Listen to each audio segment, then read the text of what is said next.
Let's go ahead and start. Oh, Facebook is starting.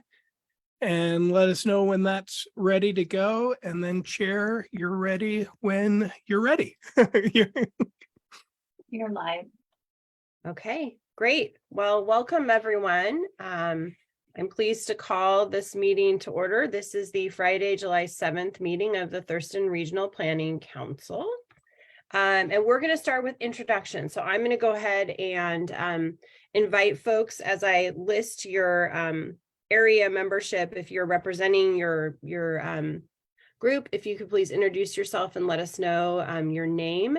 And then I will hand off to, Mark, am I handing off to you or Katrina today for staff? To me really quick, because I want to introduce a guest that's here and then I'll hand it over to Katrina. Okay, so then Mark and Katrina will collaborate on introductions of other people who are joining us today. All right, so we'll get started. City of Olympia. Good morning, this is Clark Gilman.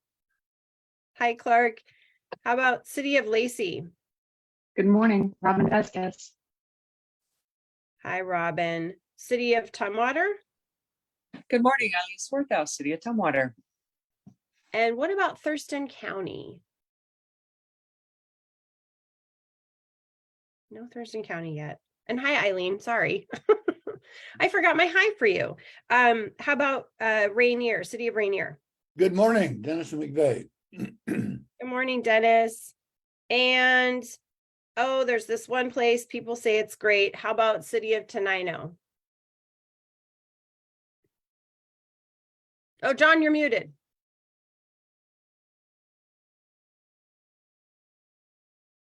John is here, but he's muted. I will introduce him. There we go. Okay. There we go. This is John. I'm with the great city of Tenino, not the city, the great city.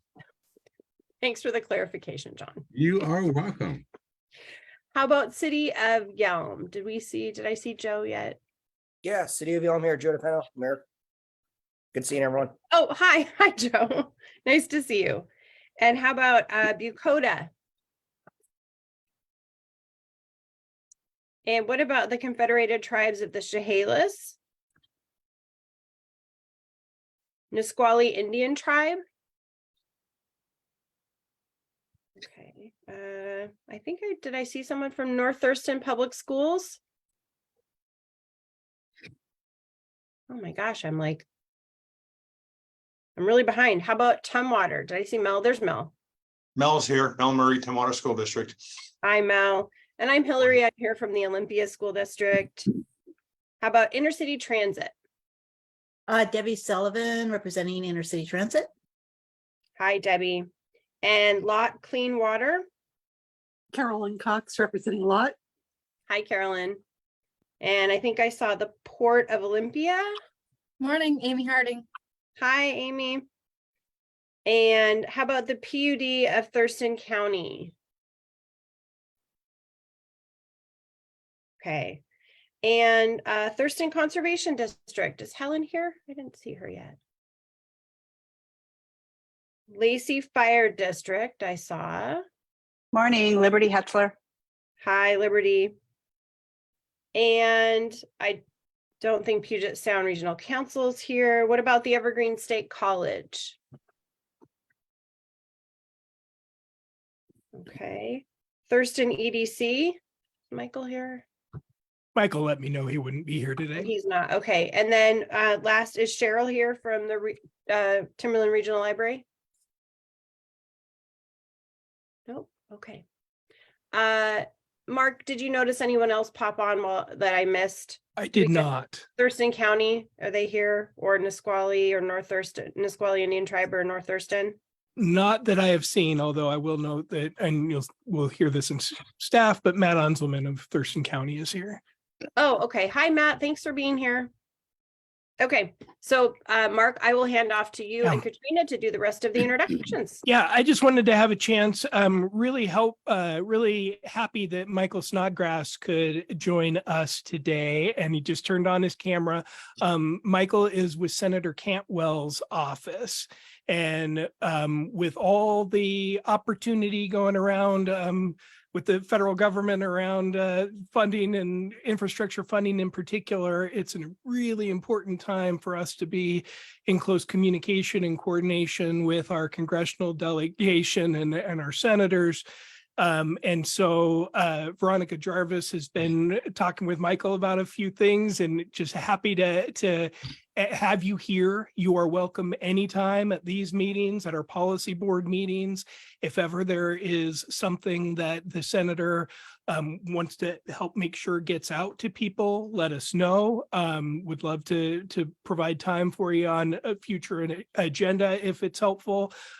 Just know that we're here to help the senator help our state. So thank you so much, Michael. And if you'd like to say hello, please do so. Yeah, I just wanted to say hi. I'm very new. You may have worked with Casey Duff, my predecessor, but I'm in week 6. Drinking from the fire hose, learning as I go. I am personally a little biased towards Thurston County. I'm born and raised in Olympia. My uncle teaches at Olympia High School, my aunt at Timberline High School, and my dad used to teach at Yelm High School. So very biased towards Thurston County. And I know we've got some partners in our DC team who are also from Thurston County. So we're trying to bring federal dollars back home and, raise grants going around left and right. And that's a big focus for us right now in the senator. And so I'm happy to help advocate and facilitate for our region to bring federal dollars back home.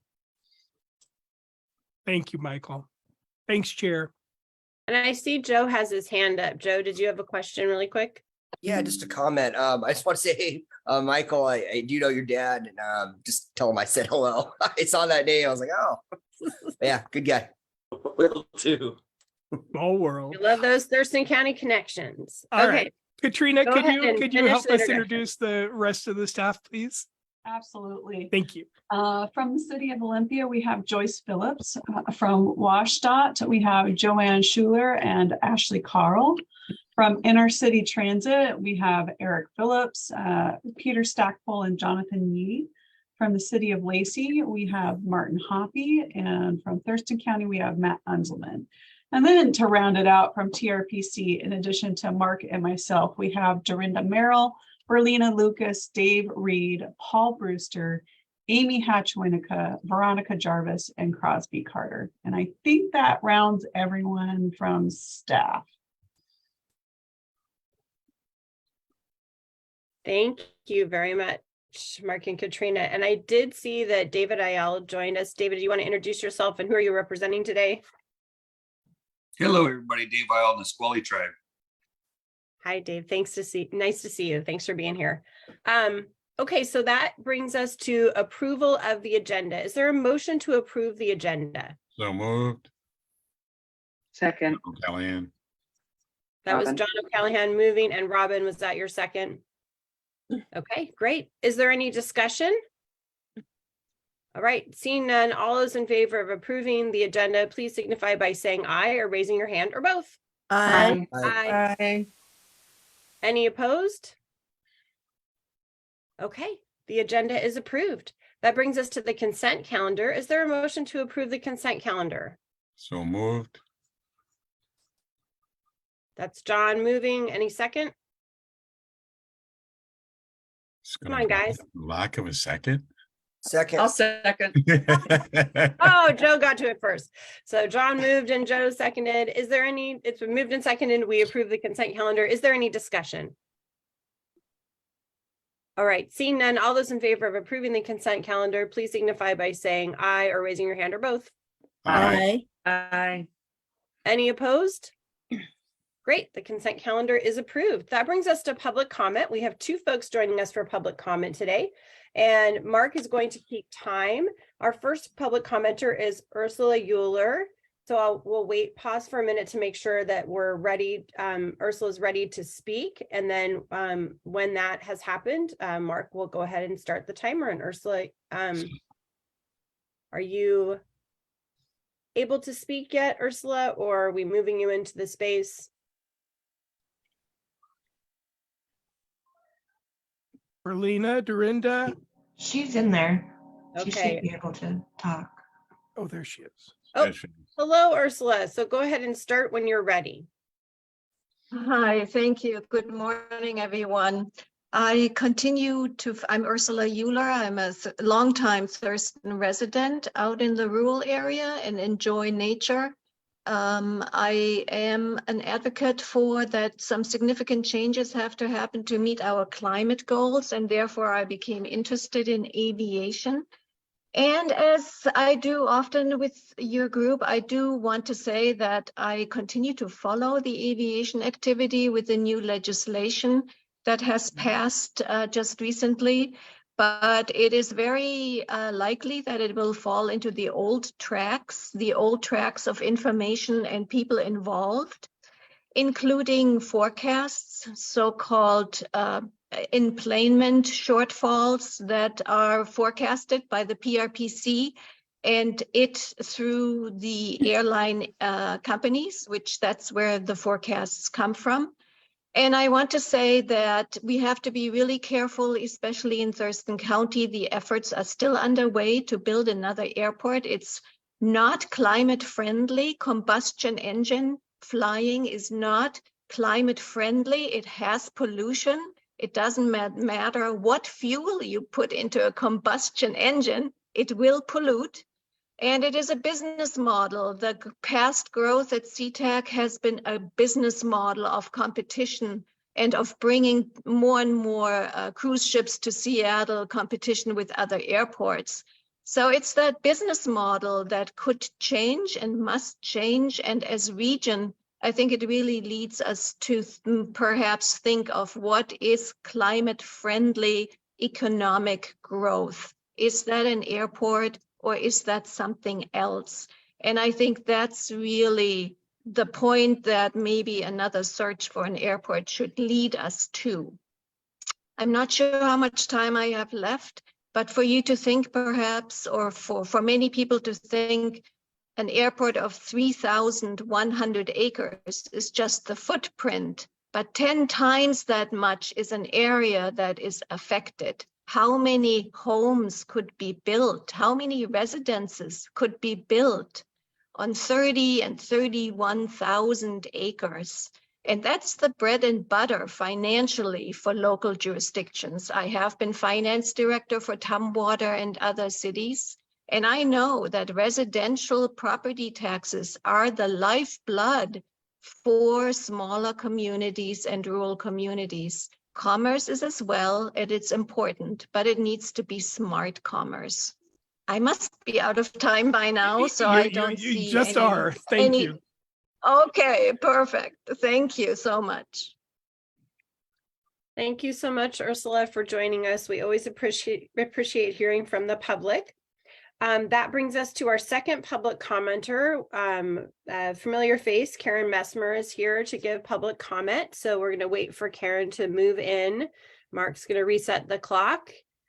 And I think I just saw her pop in. So Karen, when you are ready, Mark has got the time and you have the floor for 3 minutes. Good morning. Thank you. I'm here to comment about your carbon reduction funding projects, which is on your agenda today. The staff report indicates two very important notes. They note that there's really not enough staff time to be preparing these project proposals for grants, and that few projects in this list or in the queue will actually move the needle. Those are pretty important comments from staff. Recall that we had few projects come in for transportation alternatives on the last federal funding round.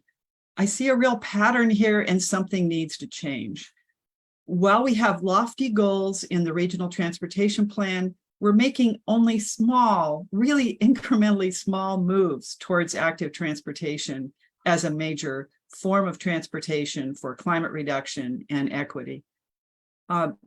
Just looking at the goals about transit use, many areas are missing sidewalks. They need safe crossings. As you saw, Martin Way has had traffic deaths. People who were walking have died trying to cross the street. We've made little progress on the regional trails network recently. Small segments, but big connections are still not funded. We need a major maintenance overhaul of the trail system. It's really an important part of our transportation and recreation system. Active transportation not only can reduce carbon emissions, but it also serves as a wide range of people who are not served by auto-oriented system. And in fact, that system works against them if they want to cycle or walk or use transit. You can change this during your next budget cycle at this organization and at your organization. This is a matter of priorities. More funding is needed for staff to plan and prepare projects, including applying for grants. More funding is needed in your transportation budgets aimed at active transportation, not just in addition to a roadway project, but as a separate project. Please consider how you can make changes here at TRPC and at your organization so that we can move the needle on carbon reduction with active transportation. Thank you. Thank you, Karen. It's nice to see you, and it's always great to hear from members of the public who have rich knowledge and experience of our community. So we appreciate it. That brings us to, oh, I forgot which page I'm on here. Here we go. Okay, that brings us to our other business. And we are going to start with a presentation on the Tumwater to Mounts Road work. We have slated 15 minutes for the presentation and 20 minutes for the discussion, which we expect will be rich. As that person is coming, I think we're going to have Ashley from WSDOT. Is that who's joining us? Okay. Oh, hi, Ashley. There you are. Great. So as Ashley's getting ready, I think what we'll try and do is let Ashley get through her whole presentation. And then if folks have questions, we'll manage the queue. And that way we get all the content before we start asking what I'm sure will be many good questions. So Ashley, go ahead and take it away. Great, thank you. Let's see, I'll share my screen. Go into presenter mode here. Well, and while Ashley's getting that set ready, just for a little context, wanted to bring this back to council at this time. Obviously, this I-5 work has been one of our top priorities for a number of years now. And we're to a pretty key point in some of the work from Mounts Road to Marvin Road in particular, where finishing up the planning and environmental linkages, starting to identify the alternatives, and now looking to evaluate those under the National Environmental Policy Act. So, excuse me, this seemed like a very good time to get an update to council and have an opportunity for you to ask any questions that you might have. So thank you so much to Ashley and to Joanne Schuler for being here this morning. Great. Thanks for that tee up there, Mark. All right, yes, my presentation is mostly focused on the Marvin to Mounts Road, but I'll at the end sort of explain how the Tumwater to Mounts Road will be moving forward as well. So I work in the Olympic Region Planning Office as the Multimodal Development Manager. I'm happy to be here today. I wanted to share, because we chose APEL, a Planning and Environmental Linkage strategy, to move this section forward. I wanted to share a little bit of what that looks like, the process that we've gone through. We've started with our Tumwater to Mounts Road corridor study. Actually, we are not seeing your screen if you are intending to share at this point. Thanks, Mark. I was just like, wait a minute. Sorry about that. Is that better? No? No, we're not able to see it. Ashley, here it comes. Okay. Now we've got it. Okay. Thank you. All right, well, this is what it looks like. Started with the Tumwater to Mounts Road corridor. We did a Tumwater to Mounts Road PEL as well.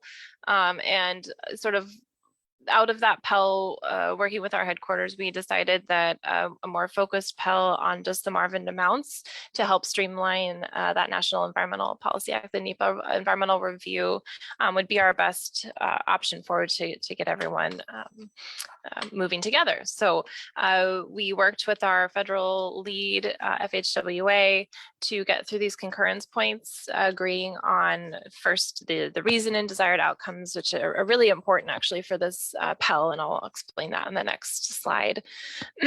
And then we developed the purpose and need, which I'll share in a couple more slides with our partners, and also got FHWA concurrence on that. And then we did a very detailed alternatives evaluation, took that through our process as well, and I'll share a little bit about that and sort of who was involved in that. And then we are moving toward our final report this month, and then want to move directly into NEPA. And so part of the Pell is also to recommend the NEPA strategy. We have these 2 tracks, whether we go down an EIS, which is a longer and more robust, not robust, but a sort of a different path than in environmental assessment, where we would get a finding of no significant impact. And I'll kind of share what the report is recommending which path we go down on. So as I said, the desired outcomes for this Pell are really important. There are 2 different Pell authorities, and we are using 23 USC 168, which allows us to formally adopt the purpose and need developed during the Pell into NEPA without revisiting it. Because we've carried it through such a robust process. It also allows us to formally adopt the screened alternatives and the elimination of unreasonable alternatives and any programmatic mitigation that we've identified. And this requires early and often input from our communities and partners throughout the study. And as I said, another desired outcome was to identify the NEPA strategy. This was originally a line item for an EIS, and we were hoping to do enough a look at environmental potential impacts to propose an EA where we could mitigate any adverse effects. We set up different advisory groups to help us move through this process. We had 3 coordination groups. We had an agency coordination group, which is a keystone for a Pell for our federal partners, having the regulatory and resource agencies who would be permitting the project ultimately. As one group, a technical advisory group, which we had several members on from this group on, and also an executive advisory group. And then separate from that, we had community engagement, which is sort of a blow up on the right side there, where we did several community briefings with different community-based organizations and interviews. We've had several online open houses to get public comment on the purpose and need, the alternatives, and then we just wrapped up a 30-day comment period on the report. We have our project website. I'm happy to put that in the chat afterwards. And then, of course, we've been very close hand in hand with Nisqually Indian Tribe per our MOU with them for this project. And also FHWA as our federal lead. So just getting into it, the project purpose that we've determined, and there's need statements in the report that back these up, are 1, to enhance mobility and connectivity on I-5 for passenger vehicles, freight, transit, and active modes, and provide support for increased person and freight throughput. We also want to improve local and mainline I-5 system resiliency, enable environmental restoration and ecosystem resiliency at the I-5 crossing of the Nisqually River Delta area. This is a pretty unique purpose statement for a transportation project. Typically, it doesn't have an environmental purpose, but we saw that as equally important for this project as the transportation purpose. And then lastly, to support economic vitality through reliable and efficient freight movement and access to major employers. So from there, we developed a range of alternatives, and we have a range of alternatives for transportation, and then we have design options for what the crossing the bridge structure would look like. So starting with the transportation alternatives, alternative 1 was mostly just an operations improvement. Alternative 2 would be to widen I-5 for 1 HOV lane in each direction. Alternative 3 is widen I-5 and 1 lane in each direction for a general purpose lane. And then alternative 4 was to convert an existing lane in each direction from GP to HOV. And each of these have these parenthetical design options, A through C or A through D, and that'll make a little bit more sense when I go to the next slide.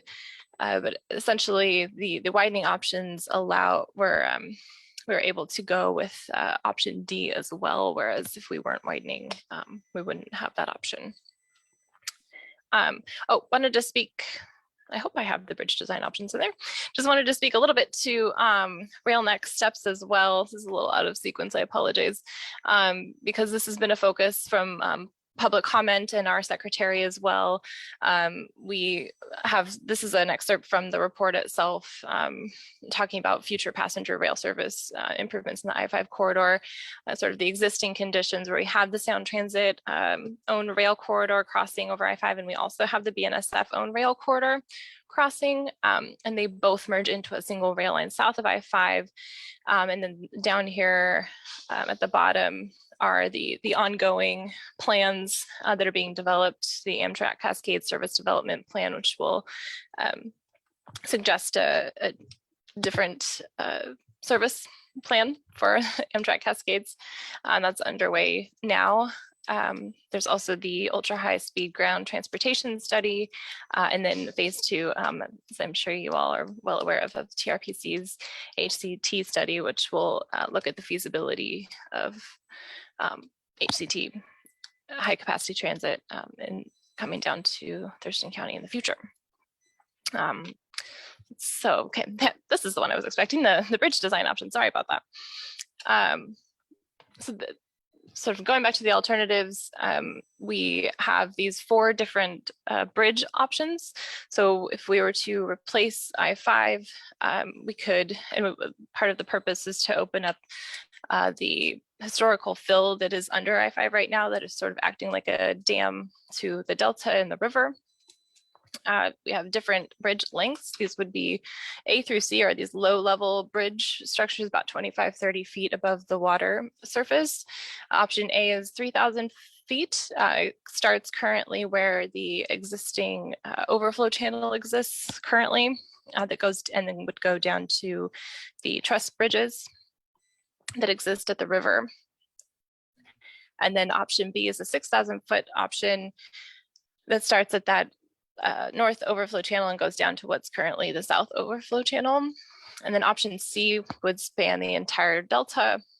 And then option D is a high level long span, similar, not exactly, but similar to the Narrows Bridge type structure. These look like they're outside of the right of way, but really they should be on top of each other except for option D. So the project is going through some exercises to ensure that we can stay within our existing right of way, but the option D would have been outside of the existing right of way. Also common to all of the alternatives is a shared use path.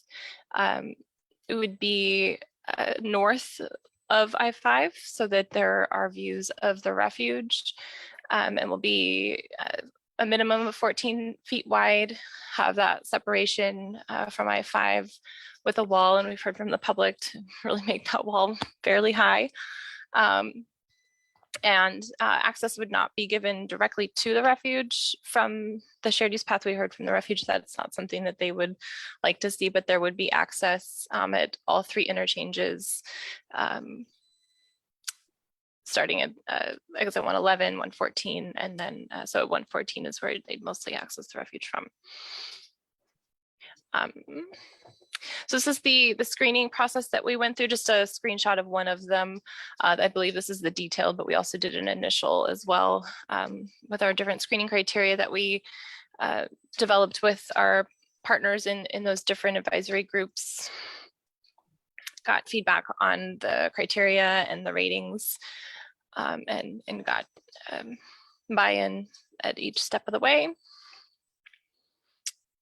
And that helped us arrive to the preferred alternative, which is to widen I-5 for 1 lane in each direction for HOV lanes. And then also we kept the option A, B, and C because we need more study, more modeling to understand the impacts of surrounding land owners and uses. But we did eliminate the option D, which is that high level long span bridge. So that's what we'd be carrying into NEPA. Wanted to share just a little bit. This is a very detailed slide, but just to show that we did an existing conditions report for each area of the environment that's typically studied under NEPA, so that it's again, something we can pick up and almost copy and paste into our NEPA process. One of the important things to highlight here is the first one, stormwater and water quality. Currently, I-5 is, we're not treating the stormwater that's coming off I-5 in this area. It's also a very difficult area to treat stormwater because we're in a floodplain. And so we have a couple options we're currently looking at, excuse me, with the BNSF rail, where we could actually go over that line, which would give us the grade to bring the stormwater back towards exit 116 and be able to treat it there. And so we see that as a really big benefit in being able to treat the stormwater in the area by reconstructing the road. Excuse me. So we're also looking at wetlands and other waters, fish, wildlife, and vegetation, how the impacts of sea level rise would affect the area. Definitely need to know the geology and soils to make sure that we have the proper design in the footings, visual quality, air quality, cultural resources, noise, hazardous materials, land use, farmlands in section 6F, section 4F, and also environmental justice. So if there are any specific questions, I can try to answer those today, but I might have to come back. So just wanted to share a little bit about the community engagement that we did, a little bit more. The next slide, I have some actual themes that we heard. So as I mentioned, we had 3 public review periods, and we shared that pretty broadly through project email, the WashDOT blog, and our social media accounts. We did the briefings, and then we just recently for the draft report sent out 60,000 postcard mailers to try and raise that awareness before we enter into NEPA, which is really that public review process, and get as much feedback as we could in the early stages. So what we heard is people do want rail, and we because there isn't really the population to support rail currently, the project is making sure that everything will be forward compatible for rail, and included that kind of language in the report. A lot of emphasis on finishing the Yelm projects first. We've got the Yelm Loop project, and then also 3 roundabouts in the area that are associated with this project that were previously associated with this project.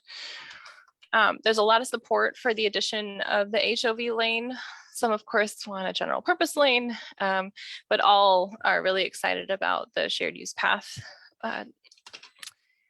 There's been a little bit of focus on the way station and asking about relocating that that we have studied in the past. I believe it was 2016. It's up there by exit 116. Folks want to make sure that we're considering impacts to the surrounding landowners, and we've engaged them, and we're reaching out to more over the summer before we begin NEPA, really make sure we have good contacts and an awareness and understanding of their concerns. There's also a surprising amount of support for that bridge option C that spans the entire Delta, opens it all up. People want it built ASAP. I think this has been on the radar for quite a while, and folks just want to see it done. Making sure that we address any environmental effects from the project, and considering induced demand from the additional capacity. Of course, keeping I-5 open during construction, and we've figured out a way to phase the construction in order to do that. And then also we've heard pretty consistently to consider a new alternative route around I-5, but with JBLM, it's just really not feasible. And then, of course, to preserve access to the Nisqually interchange, that exit 114, which is really one of the biggest factors that eliminated that high-level long span bridge, because it would have eliminated that exit 114. So lastly, I just wanted to share that the NEPA recommendation in the Pell report is an environmental assessment, that shorter path. We've done a lot of early work in the Pell that we can adopt into NEPA, and believe that the project will have both adverse and beneficial effects, but none that have been identified that we couldn't mitigate. And there's been no public controversy identified. So we'll go through the public scoping process and be studying a no action and the preferred alternative of the HOV and lower bridge length. Excuse me. So our next steps are to publish the report in July. As I said, we're going to be engaging landowners over the summer and just continue keeping people engaged. We're just scoping the NEPA consultant work right now. And as we do that, we, as I mentioned, need to do a lot more modeling of the geomorphology in the area to understand those different bridge length impacts. And we want to engage our partners and the landowners and then kind of refine the model and continue working down that path. So we plan to initiate NEPA for this section late in the summer, and then we're going to begin scoping the Tumwater to Marvin Road work concurrently. So we did get an early start on this just because it's a more complex area, and we had an MOU with the Nisqually Indian Tribe to get moving on it, but we we're in good faith to begin scoping a NEPA strategy for the other two sections that were identified in the previous PEL for Tumwater to Marvin Road. And so we'll be engaging with our partners fairly soon once we can get the consultant on board to do that work. And that is what I have for today. Questions, comments? Thank you, Ashley. I will go ahead and start the queue. So if you have questions, please use the raise hand feature, and that way I can see if you have questions. We'll start with Robin and then go to John. Good morning, Ashley. Thank you for the presentation. Hi. In one of your slides, you said that there's no public controversy, and I think that's true. It seems like for once, everybody's pointed in the same direction that we need improvements to this section of I-5.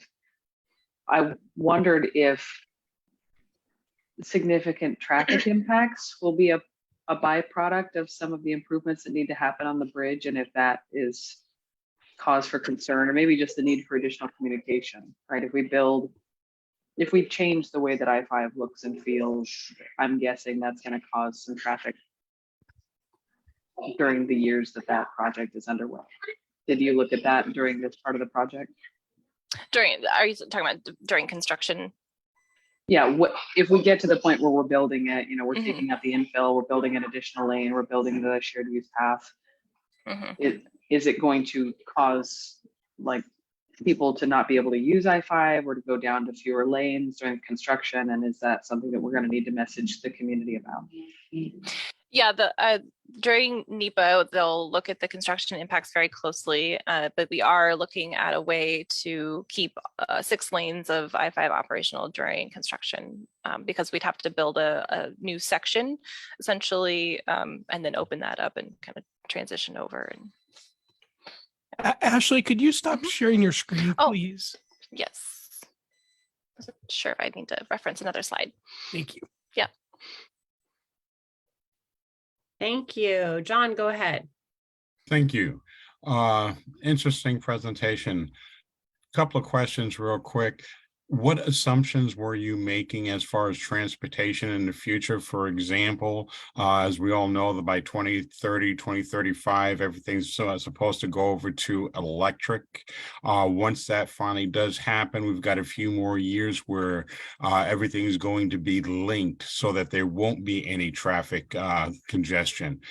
Each car is going to know exactly where each one is going to be when it turns coming in and all that kind of good stuff. Everything's going to be linked together to avoid that kind of congestion problem. The other part is now that just kind of flew out of my head. I'm sorry, but again, the assumptions that what we will be using as transportation, I see. It seems to me that the assumptions that you guys are making is that everybody's still going to be driving gasoline vehicles, not the transition over. Well, I'll say we did not do a robust modeling of the transportation that'll happen during NEPA as well. And so right now we are working on the methods and assumptions for the transportation analysis. And we're working closely with TRPC staff on that and FHWA. And so Mark, do you maybe have any insight? on that piece? Well, in terms of the model, we've talked about this before, that some of the assumptions about how electrifying the transportation system, how autonomous vehicles will ultimately change kind of drive, travel behavior. That is something that all the modeling companies are working a lot on. There aren't a great deal of those assumptions built into the modeling as of this point. And so it's something that's continuing to emerge. And so, John, you've asked this question before. Please keep asking this question. It is an important consideration that we're all still trying to wrap our arms around. Okay, maybe we can have a presentation on where we are at this, at this point in time. Because as I said just a few minutes ago, it looks like all the assumptions that are being made for this project are based on gasoline vehicles only. And on the federal side and on the state side, we've already been told that by at least 35, where it's not going to be a transition, it's just going to be, there will be no more gasoline vehicles being sold. I believe it was Chevy that this year will not make any more gasoline vehicles. I think Ford is following right behind that. So the manufacturers are starting to move into that type of a position now. Thank you. Okay, thank you. Thanks, John. I just made a note of that for a future agenda. You probably did too, Mark. So we'll connect about some of those things. I see Scott's here from Evergreen. Hi, Scott. I didn't want to not acknowledge you had joined us.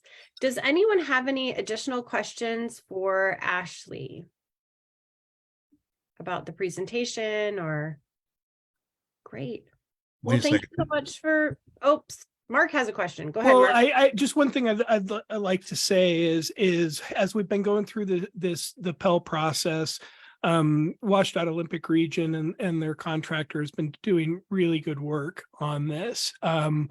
Debbie Sullivan's been a really active participant on the executive side.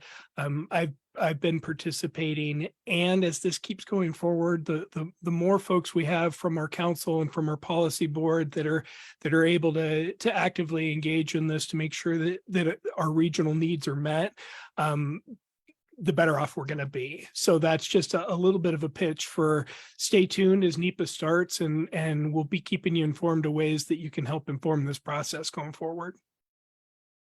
Thank you, Mark. And also, just in case anyone goes back and watches the recording of this meeting, because we've said we want to try and spell out things. NEPA is a process that projects that are getting federal funds go through to do a full environmental analysis. I hope I'm plain talking that enough, but just in case anyone tunes in and wants to know what's going on with this bridge on I-5, that's what NEPA is.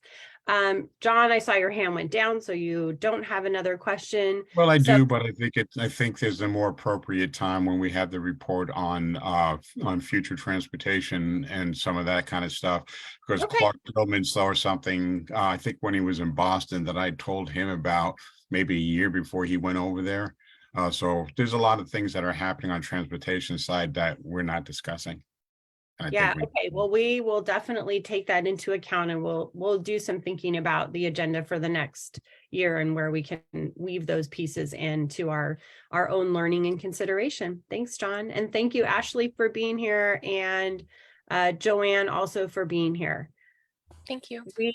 We are going to head into our next agenda item, which is the allocation of federal carbon reduction program funds. And Katrina is bringing this to us for action today. So just as a reminder, as Katrina gets set up, this is our second scene of this presentation. We are set to receive a 15-minute presentation with 5 minutes for discussion. So I want to ask folks to keep the questions relevant to the presentation, because we do have to take action today on this. And before we get started, Katrina and Mark, are there any changes from the presentation we saw during first reading? Just a few ones to update you as to TPP's recommendation. Great. Okay, we'll take it away then. Awesome. Thank you so much. Yes, we are talking about the carbon reduction program funds again. And so this is largely the same presentation you heard last month. The purpose of this program is to reduce transportation emissions. from on-highway road sources. On November 15th of 2021, the presidents have signed the Infrastructure Investment and Jobs Act, also known as the Bipartisan Infrastructure Law, into law. This authorizes new carbon reduction program funds to reduce transportation emissions. And CRP funding can be used on a variety of projects that reduce those emissions, including many of the transportation alternatives and congestion mitigation and air quality, or CMAQ eligible projects that we already program out. So again, a lot of these are very similar.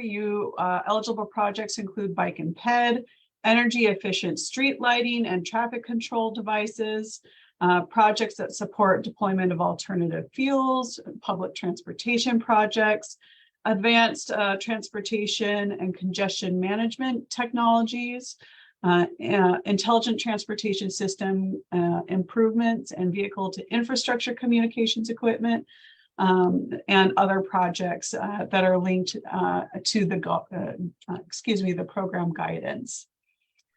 So over a 5-year period, so actually going back to 2022 and moving forward to 2026, we are going to have about $2.6 million to program out.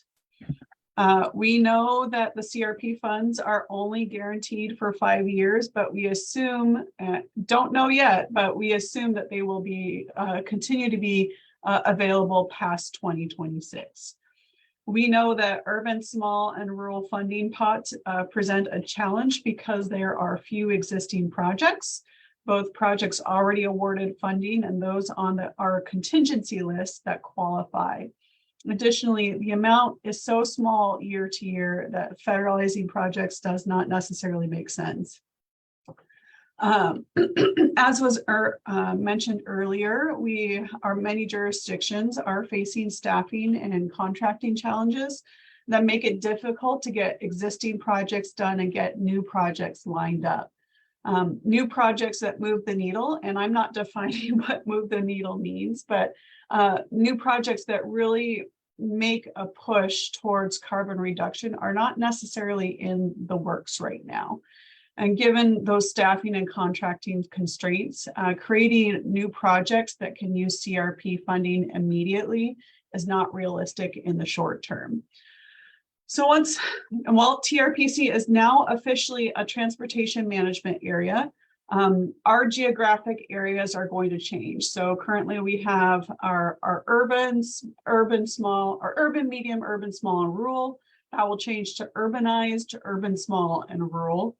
And so that means that our allocation amounts are going to change as well, though not to any great extent. We have a rural community support program that will issue a call for projects in the next little while. And while willing, Thurston County may not have a capacity, in other words, a rural project that they can use these funds on to flip rural funds to add to that rural community support program call. The next call for projects is anticipated in 2024 to program out dollars for 2028 to 2030. And that would apply to those transportation alternatives, those CMAQ funds that I mentioned earlier, as well as our service transportation block grant dollars, or the STBG dollars. At this time, it's still unclear if there are different reporting requirements for CRP versus STBG, CMAQ, and TA that might increase administrative work associated with the award. So we've got all these uncertainties swirling around this wonderful opportunity for additional funding. Last month, we presented this information to Transportation Policy Board, and they went ahead and concurred with staff's recommendation. And so Transportation Policy Board's recommendation is to award a total of $1.06 million in CRP funding to 5 projects for obligation by June 30th of next year. And then as part of the 2024 call for projects process, issue a call for the remaining allocations for obligation between 2025 and 2027. And that's approximately $1.5 million. As I mentioned earlier, we don't know the exact amount that we will be getting in future years of this funding, but we've got a good approximation. So obligations by June 30th, we had 9 urban medium projects requesting funding. We didn't have any urban small projects requesting funding, and we had 1 rural project requesting funding. And so the 1.06 million reflects some of that information. So because we had 9 different projects, we went ahead and said, okay, let's max out. We can fund 1 project from each agency. We established an order of preference. So we really looked at projects that are already funding secured and obligated. That means the project is already underway. And then we looked at projects that are funding secured but not yet obligated. So we've TRPC has said, yes, you can count on some funding from us on this project, but they haven't gotten to the obligation point yet.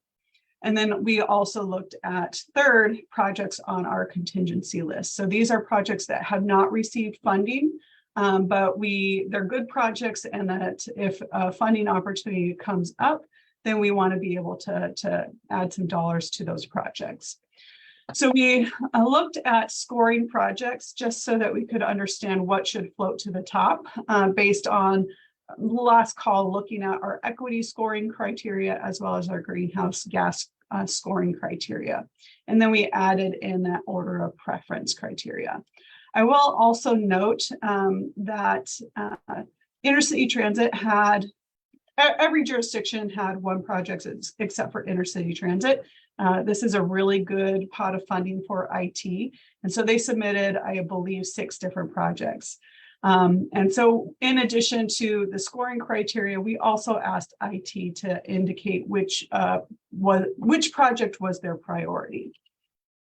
And so these 4 projects would be in the urban medium funding pot.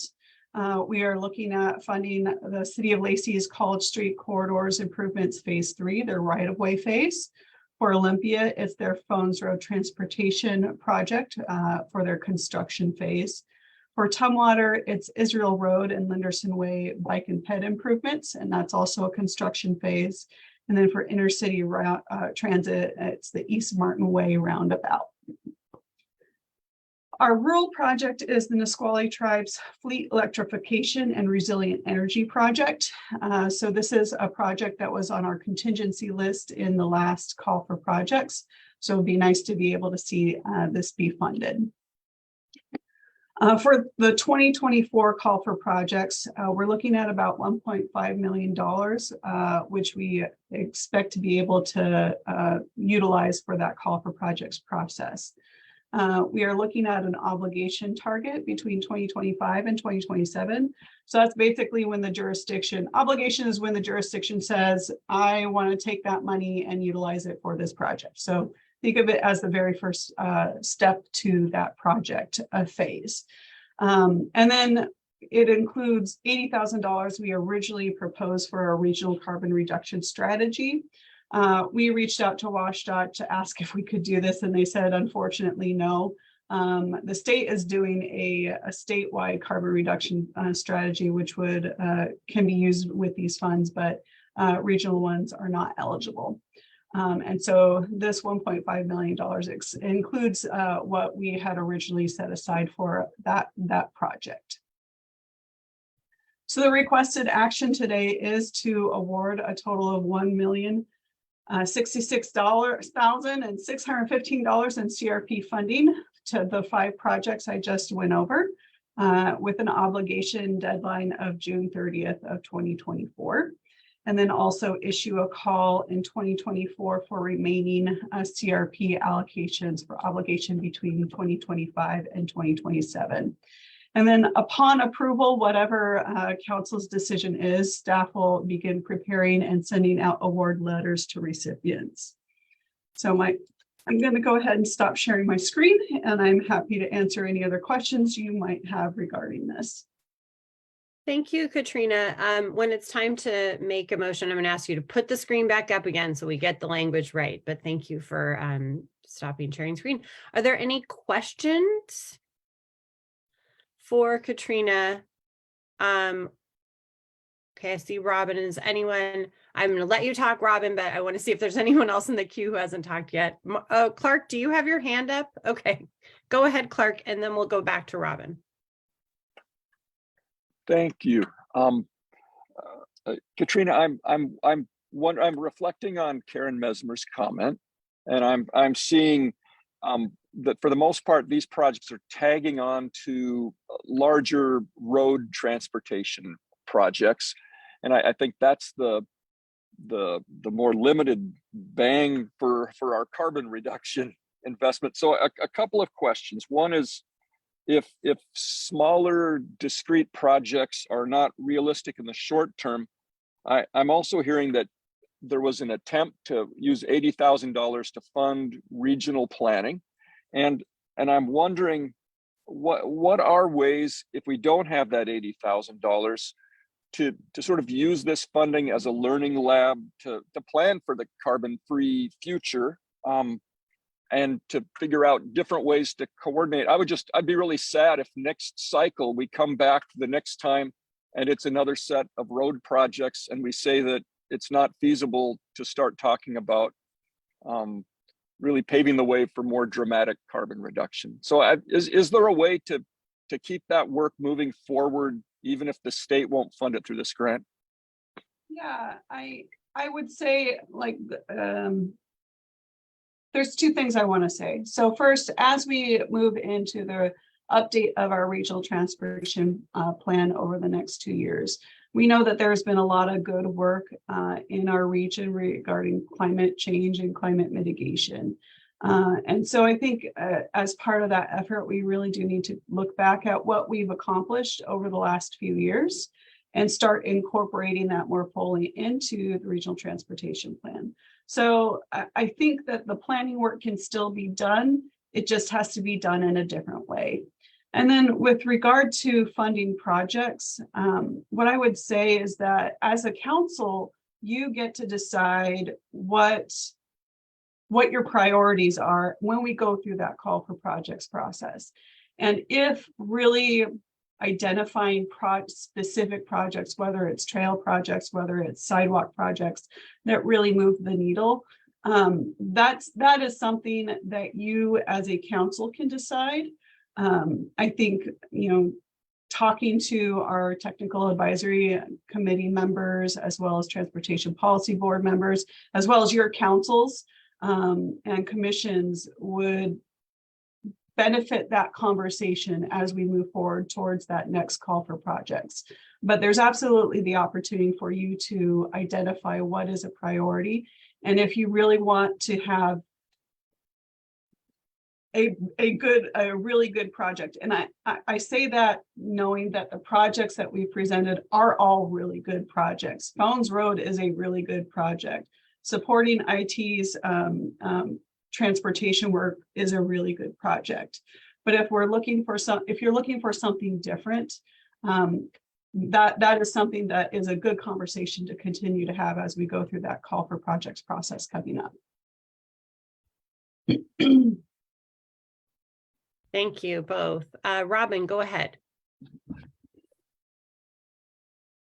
Clark said everything I was thinking of saying, and I concur with everything that he said. And I was wondering, I'm guessing that this is not the grant that would permit use of funds to create additional positions, even project or grant funded positions over the short term, to do some of the planning work that they said we couldn't have the $80,000 for. So that's not an option, but it does seem as though maybe we are a little short-staffed to do some of the planning we need to get some of those larger projects that are really focused on, as Clark said, the bang for the buck on carbon reduction. And I think that's a shame, and we ought to focus on that if there's a way. I also kind of just bouncing off of that, Robin, is that we do have a project that is going to set the region up for some good opportunities, at least with regard to Lacey, Thurston County and Intercity Transit. and that's the Martin Way Corridor strategy or crossing strategy. So that's a project that we got funded through the state legislature, and we will be looking at doing 30% designs for those crossing improvements, about up to 10 of them in those 3 jurisdictions on a corridor that we do see a lot of foot traffic on. And we, as noted earlier, we have seen some fatalities for pedestrians and bicyclists. So that's a good place where we are going to be setting up our region for good projects that can utilize this funding source. And do those crossings that are going to go into design phase, I'm assuming, is that 2024 the design phase is happening? Do they include pedestrian and bicycle protections as a part of the crossing installation? So the strategy is to identify what is the appropriate location for these crossings, as well as that 30% design to get to the point where it can go to your staff and just get designed out. So we haven't identified what those specific treatments are. That will be part of the process. Okay. And then last question, I know I need to stop talking. There were no urban small projects on the list. Is it because they just didn't have any eligible projects in the works, or is the juice not worth the squeeze? It is, because there's effort involved in applying for grants to match funds. Yeah, it is because there weren't any in the works. So urban small is really limited to City of Yelm and then the Grand Mound area. And so the timing for projects just wasn't there. We believe that by 2025, 2027, that window, they will have some projects in the works that make sense for this funding or support that work. Yeah, go ahead, Mark. I just wanted to add something briefly to that, and that is just a reminder that this is a brand new fund source, and so that was created with the bipartisan infrastructure law. So we didn't know these funds were coming until they came, and so this is not surprising that we've got a little startup need in terms of looking at projects that now that we know this opportunity's here, now that we have a sense of the funding that will be coming, that gives us now more time, more opportunity to try and design things more tailored to these funds and what they can be used for that our members just didn't have before, because there was no knowledge that the infrastructure law was going to pass necessarily, that it was going to include this new program, and that we were going to receive funds to allocate through this program. That was all great, but new information. So this is not unexpected that we've got a little startup we need to work through. Thanks for that context, Mark. Are there any other questions for Katrina? And Katrina, if you wouldn't mind putting the slide up again so that I can call for the motion with the right language, that would be great. Okay. So I don't see any additional questions. So I'm going to ask if there is a motion on the floor or if there's a motion to award a total of $1,066,615 in CRP funding to 5 projects recommended by staff for obligation by June 30th, 2024. And we do this in one motion. And to issue a call in 2024 for remaining CRP allocations for obligation between 2025 and 2027. Is there a motion? Move approval. That's John O'Callahan has made the motion. Is anyone going to second? This Second. is Debbie. I'll second. Let Thank Debbie you, have Debbie. Okay, so it's been moved and seconded that we do what's on the screen, which I've already read into the record.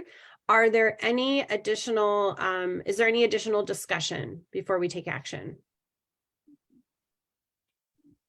All right. All those in favor, please signify by saying aye or raising your hand or both. Aye. Aye. And do we want to do that again since we weren't all on screen? Do we need to do that again? Berlina, Dorinda? Aye. Aye. And is there any opposed? All right, great. The motion passes, and thank you to staff and everyone who worked on this and for the great presentation and the good discussion about how we can really harness some of these great federal funds to make our community more active in its transportation and reduce our carbon footprint. That takes us to our next agenda item, which is the state contract for the WIRA 13 Deschutes salmon. This is a long one. It's going to give you a lot of time to get set up, Amy. Deschutes Salmon Recovery Lead Entity Agreement with the Recreation and Conservation Office. And this is being brought to us by Amy Hatch-Winnica. And this is slated to be a 10-minute presentation with 5 minutes for discussion. And if I remember, we are taking action partly because, Mark, you can jump in if you would like, partly because as the lead entity, not us, but like there might have been some other lead entities that weren't being fully briefed on this work. And so we as a council need to take action to verify that we are being fully briefed. Is that a good summary? Please. Essentially, Okay.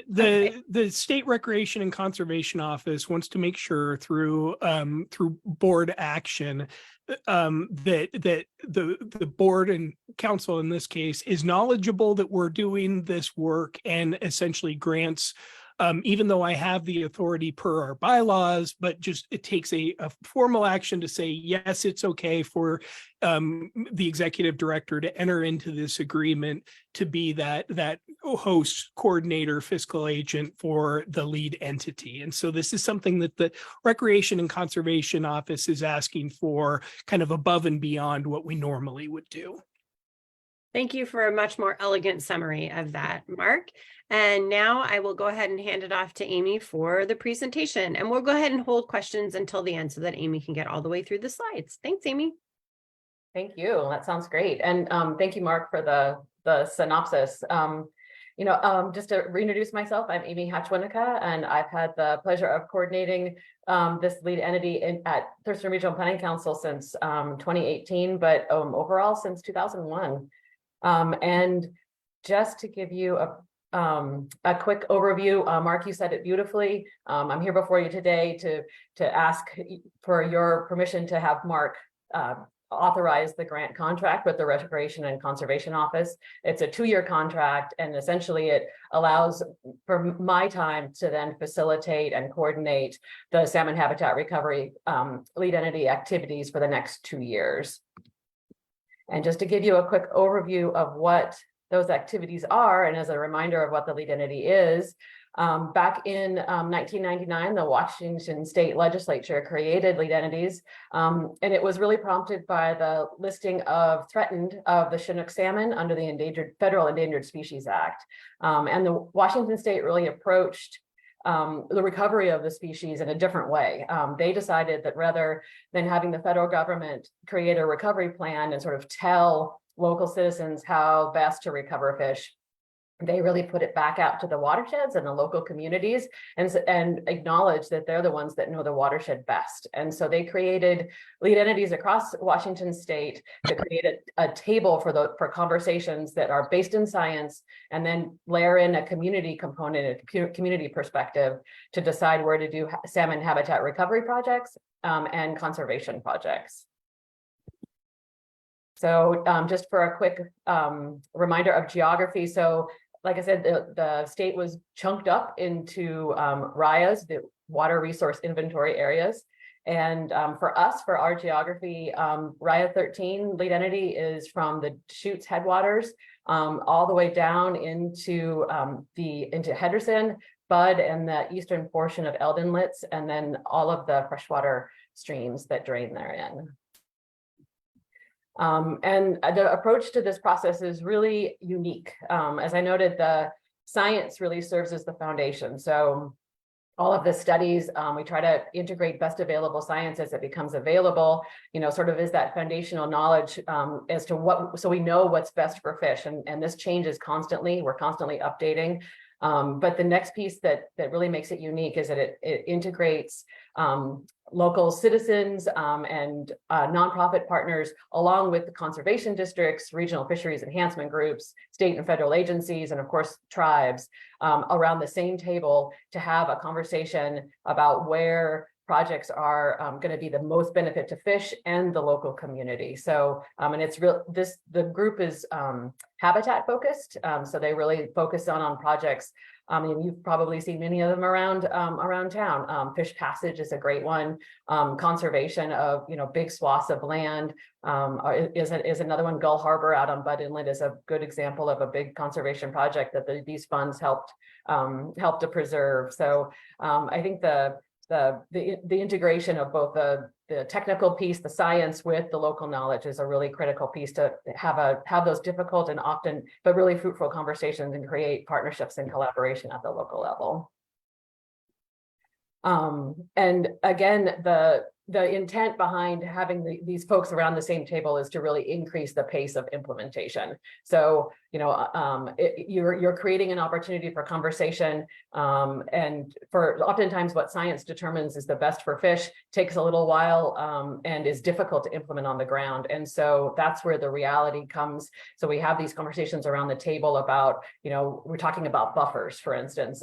That's a great one, that science says buffers need to be a certain width, but the reality with landowners is very different than that. And so we really strive for compromise with regards to projects so that we can do what's beneficial for both in the work that's going forward. And it really does pull in the element of the local citizenry that sits on the lead entity committee is really crucial, so that you have that local flavor and then local knowledge. Most of the folks they fish, work, and have lived in the watersheds for decades.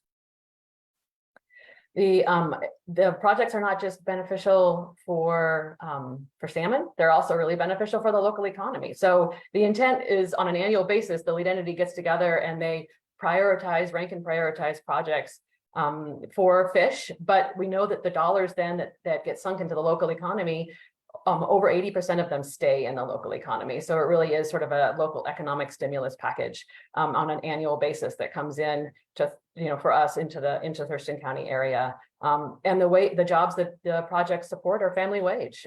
We know that for every $1 million, depending on the type of project, those funds support between 15 and 33 family wage jobs in our local community. So it really is a local economic driver. I just wanted to highlight a couple of the projects that again, the grant cycle is an annual one. And so the committee considered 5 projects this year for funding. There were 2 that were sort of above the funding line. Unfortunately, all the projects, as Katrina noted as well, all the projects are stellar projects, here as well, unfortunately, but there's just not enough funding to go around. And so at this point, we have 2 that are available to be funded this year, and then the other 3 will remain on the ranked project list as alternates. So as additional funding becomes available, those funds can be dropped down, and we'll fund and implement those projects in the future. So this first project really focuses on the upper Deschutes.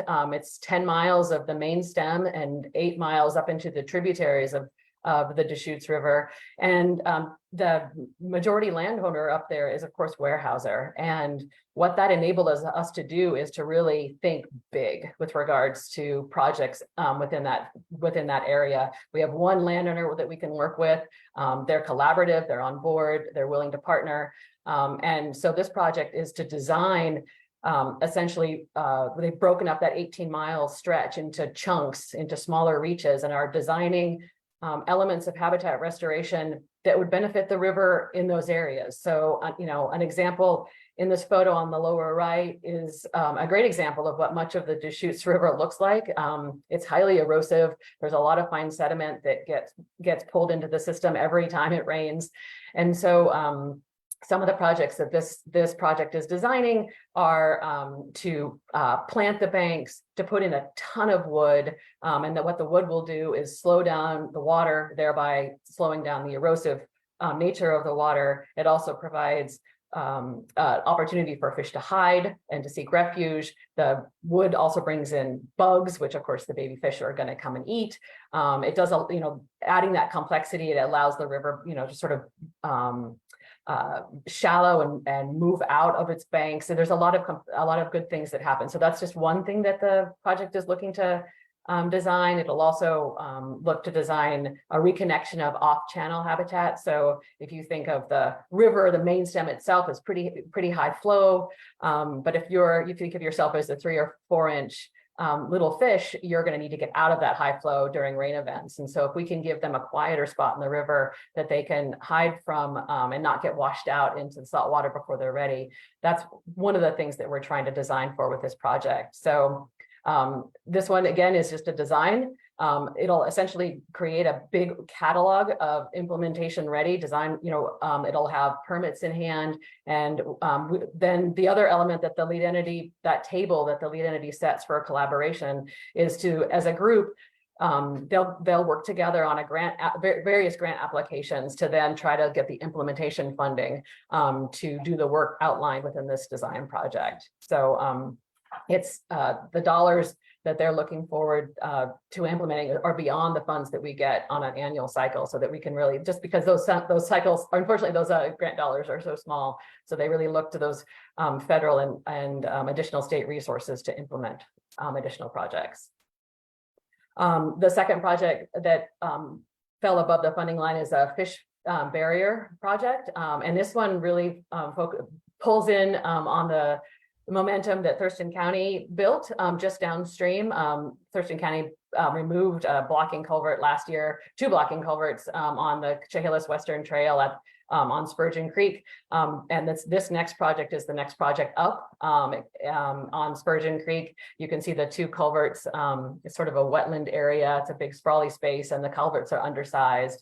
And so, and then the next one is just a little tiny pedestrian bridge that constricts the flow at the Monarch Sculpture Park on Silver Springs. And so both of these projects, we completed a culvert inventory last year, and both of these are in the highest priority area for culvert restoration. And so the sponsors were able to then take that knowledge and go out and work with the landowners on the ground to get these projects to the conceptual design phase, and then now asking for implementation dollars to remove these 2 fish passage barriers. And again, they won't be just fish passage barriers. They'll do that. They'll add large wood to the system as well to create that complexity within the stream system that's so important on the Deschutes. So with that, that's just a really quick overview of what the lead entity does and what we've been up to. And then finally, I just seeking authorization for Mark to sign the contract with the Restoration and Conservation Office. And I can stop sharing so we can talk. Thank you, Amy. That was great. Looking to see if there are any questions before I ask Amy to put the slide back up with the right language, so I say the right thing when I ask for the motion. Are there any questions about the presentation or the work?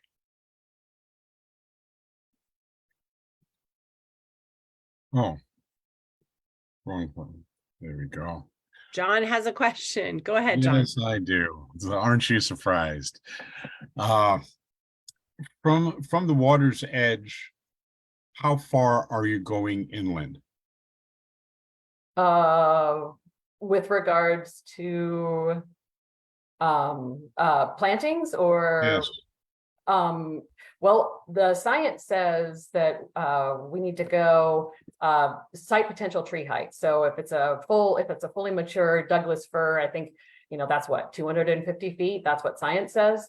I think the reality is that that's not necessarily achievable on the ground. Some places it is. And so that's where the conversation really occurs to do what's achievable with the landowners, and that way we do have some shade and then allow the functionality of the riparian system as well. So it's a hybrid, I guess, is my point. Okay, and the reason that I asked that is years ago, this question came up, and some science was saying that anything past 50 feet from the shore really doesn't have any effect on what happens in the water itself. At least this time that we're talking about a hybrid. Where last time they weren't, it was just, this is how far, 250, 300 feet. And it was pretty firm and nothing got anywhere. Yeah, I think, and you're right. I think it's going to depend on the funding source too. I think some funding sources are going to stick firm with the site potentials tree height. And that's what they're requiring. I think that's what at least the funding sources and the table that we're trying to create is one that's you can have a conversation around to an end that is more beneficial, I guess, and tries to take the community piece into consideration. So I guess that's the caveat I should toss in there, is it just depended upon the funding source. Thank you. Thanks, John and Amy. That was a good question. Any other questions before I ask for the slide and the motion? Okay, Amy, would you mind putting the slide with the requested language back up? Well, I thought I was going to, but then I apparently pulled up the wrong thing. Hang on a sec. That's okay. There are, so many little thingies opened.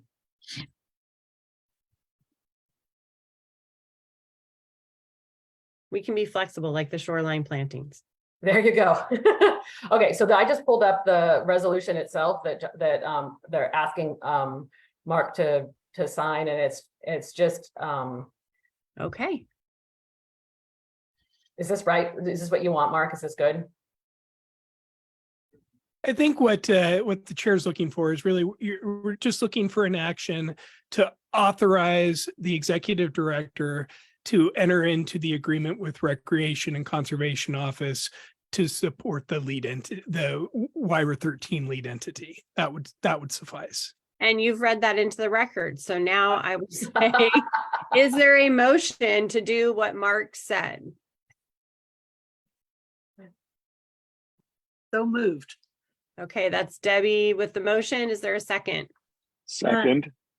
Second from Clark. Great. It's been moved and seconded to authorize Mark to enter into the agreement. With Recreation and Conservation Office. Conservation Office is the lead entity, right? Yes. Okay, great. Is there any further discussion before we vote?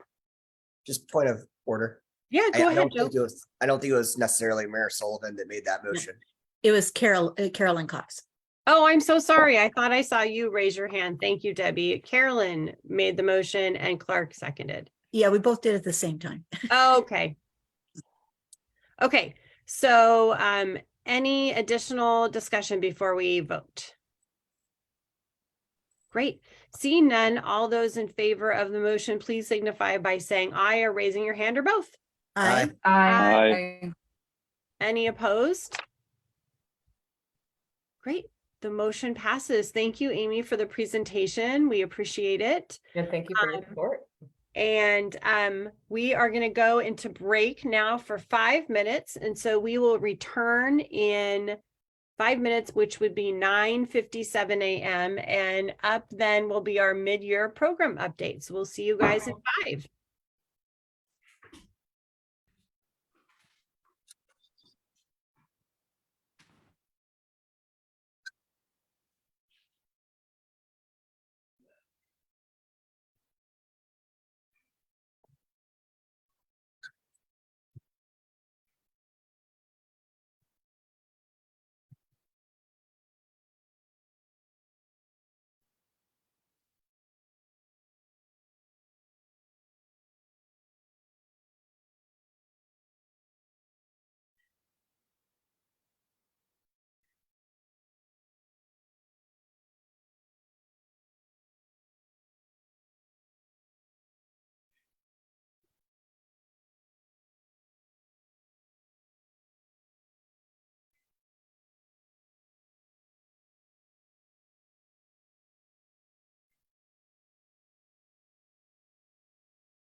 good, Aaron. Thank you so much.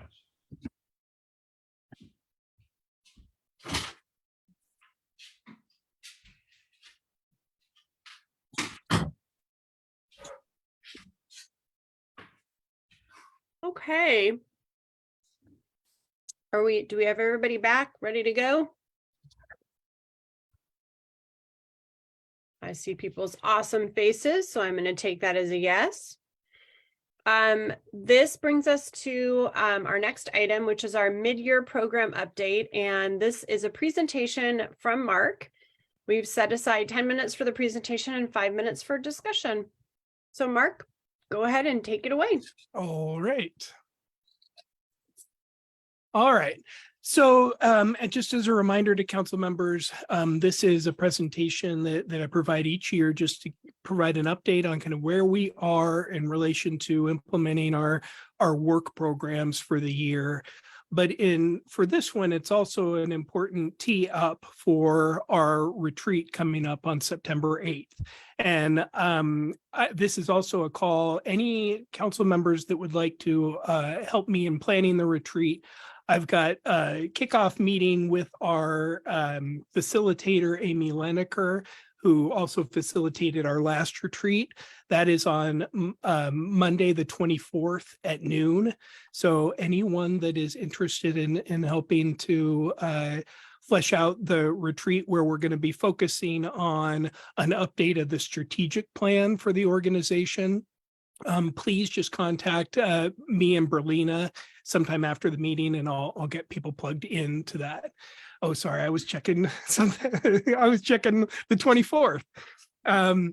Okay, so what I want to do here is just to provide a couple of updates on key projects that we have going on. At the start of the year, when we talked about our work program, one of the things I mentioned is that we were taking this year to clear the deck a little bit. We had have a bunch of projects that were going on that we really needed to bring to a close. And so we were focused on doing that. And we're bringing a lot of those pieces to close. But there are also some pieces that are going to keep on going past this year. And so that's where I'm going to kind of focus, is some of those key pieces that are going to keep going past this year. One that already came up today was the high capacity transportation project. So this is something that started with council, an investment from council two or 3 years ago to start looking at high capacity transportation, with really looking at what would it take to enhance our express bus service, to increase van pools, to consider commuter rail and light rail. Where are we positioned for those things? And as we were talking with legislators about I-5, there was interest from the legislature in helping to support that work. And so in the 2022 supplemental budget, we received an additional $250,000 in state funding. So this is work that's ongoing. I do want to provide a teaser, because we know that there's a lot of interest in developing rail.